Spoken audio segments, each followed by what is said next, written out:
Welcome to Anujamani kitchen. நான் இப்போ சக்கரை அதிரசம் செய்ய போகிறேன். அதுக்கு 400 கிராம் பச்சரிசி மாவு அரிசி எடுத்து வச்சுருக்கேன். அதை 2 மணி நேரம் ஊற வச்சு தண்ணியை வடிகட்டிட்டு உலர்த்த போகிறேன். பார்க்கலாம் வாங்க.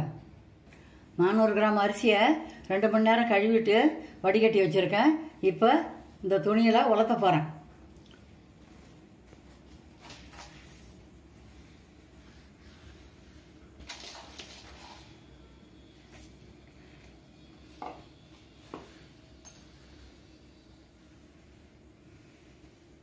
ஒரு 10 நிமிஷத்துலேருந்து 1/4 மணி நேரம் வரைக்கும் துணியில் இருந்தால் போதும்.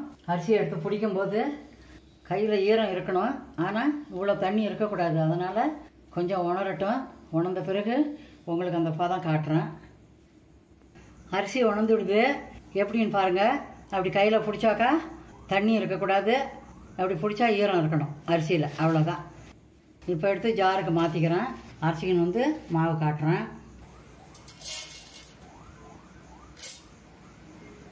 பாதி பாதியாக போட்டு அரைச்சிக்கலாம். 400 கிராம் அரிசி ஊற வச்சு காய வச்சேன்ல, உணர்த்தனேல்ல, அந்த அரிசியை மிக்சியில் போட்டு அரிசின்னு வந்துட்டேன். இது வந்து காற்று போகக்கூடாது, மூடி வச்சிடணும்.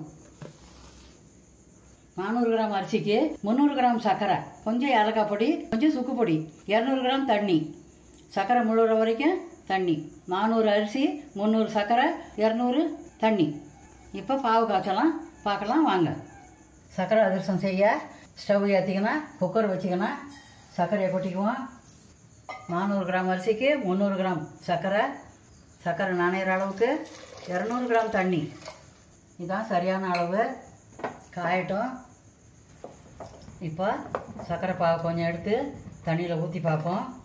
தண்ணியில் ஊற்றி பார்த்தா அப்படி கையில் எடுக்க வரணும். இந்த வருது பாருங்கள், இதான் பதம். இப்போ அடுப்பை ஆஃப் பண்ணிவிட்டு மாவை கொட்டி கிளறிக்கலாம். அடுப்பை ஆஃப் பண்ணிடுறேன். இப்போ சுக்குத்தூள் கொஞ்சம், ஏலக்காய் தூள் கொஞ்சம் போட்டு கிண்டிடுறேன்.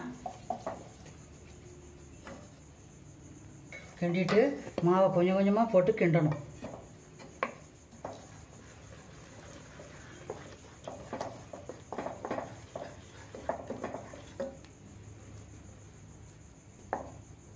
எடுத்து கீழே வச்சு கிண்டிக்கலாம்.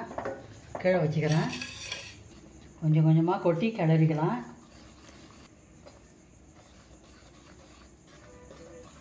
இந்த சூடர்லேயே மாவு வெந்துடும். அப்படி கொஞ்சம் இளக்கமாக இருந்தால் 1 நிமிஷம் அடுப்பில் வச்சு கிண்டிக்கலாம். ஆற சரியாயிடும். எல்லா மாவும் போட்டுக்கணும்.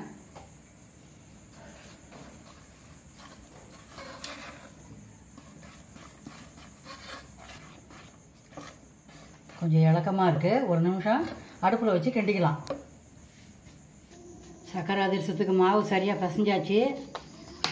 நல்லா சப்பாத்தி மாவு மாதிரி இது போல் பிசைஞ்சிக்கணும். பிசைஞ்சால் கொஞ்சம் சாஃப்டாக வரும். இப்போ திட்டமாக உருண்டை உருட்டி வச்சுக்கின்னு அதிரசம் தட்டிக்கலாம். சின்ன சின்ன உருண்டையாக உருட்டி வச்சுக்கின்னு அதிரசம் தட்டிக்கலாம்.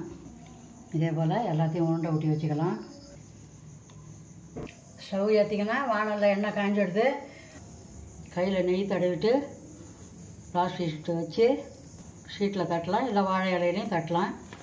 இந்த அளவுக்கு தட்டினா போதுமானது. ஒன்று ஒன்றா தான் போட்டு எடுக்கணும். போட்ட உடனே பூத்து வருது பாருங்கள்.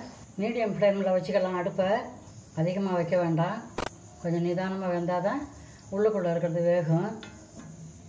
அதிரசம் எண்ணெய் குடிச்சிருக்கோம். அதனால தான் நம்ம இது போல் வச்சு ஒரு கிண்ணத்தால் அப்படி வச்சு அழுத்தலாம். அழுத்தினா அதிகப்படியான எண்ணெய் வெளியே வந்துடும். இதே போல் எல்லா உருண்டையும் அதிரசம் தட்டி எடுத்துக்கலாம். இந்த வீடியோ உங்களுக்கு பிடிச்சிருந்தா லைக் பண்ணுங்க, கமெண்ட் பண்ணுங்க, ஷேர் பண்ணுங்க. சுவையான சக்கரை அதிரசம் செய்து சந்தோஷமா சாப்பிடுங்க. தேங்க்யூ.